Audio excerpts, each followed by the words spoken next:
Pour donner une idée de l'ampleur des pratiques du régime précédent,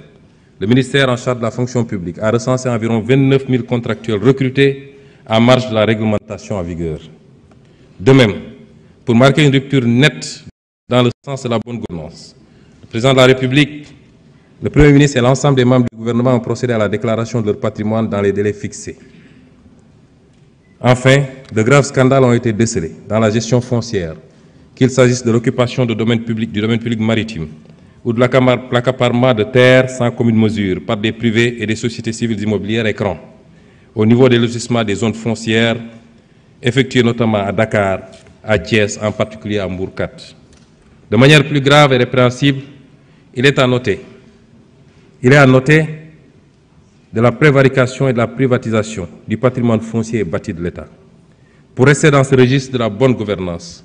je voudrais également évoquer les avancées majeures enregistrées dans l'administration de la justice, dont le fonctionnement a été notablement instrumentalisé par le régime sortant.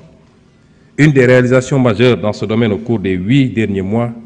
a été l'organisation des assises de la justice avec la participation inclusive des citoyens.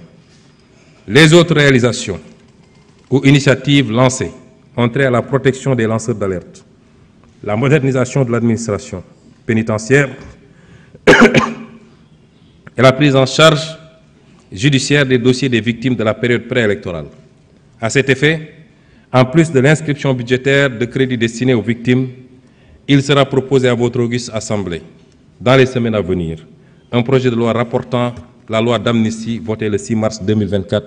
par la précédente législature. Pour que toute la lumière soit enfin faite et les responsabilités établies de quelque bord qu'elles se situent. Il ne s'agit pas ici de chasse aux sorcières, encore moins de vengeance, car aucun sentiment de revanche ne nous anime. Loin de là, il s'agit simplement de justice, pilier sans lequel aucune paix sociale ne peut être garantie. Monsieur le Président de l'Assemblée nationale, honorables députés, la vision d'un Sénégal souverain a été prise en charge dès la formation du gouvernement, avec notamment l'exigence de défendre en tout premier lieu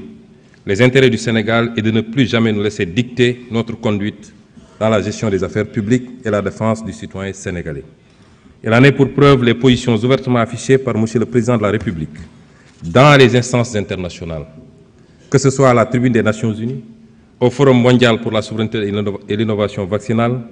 au sommet des Jeux olympiques du développement durable, aux réunions de l'Organisation de la coopération islamique. Nous militons pour un rééquilibrage de la gouvernance mondiale et le respect des valeurs universelles de paix et de droits de l'homme, en particulier la fin du génocide à Gaza et la reconnaissance des droits inaliénables du peuple palestinien. Au demeurant, au plan interne, la célébration du 80e anniversaire du massacre des tirailleurs sénégalais à Thiaroye, le 1er décembre 1944,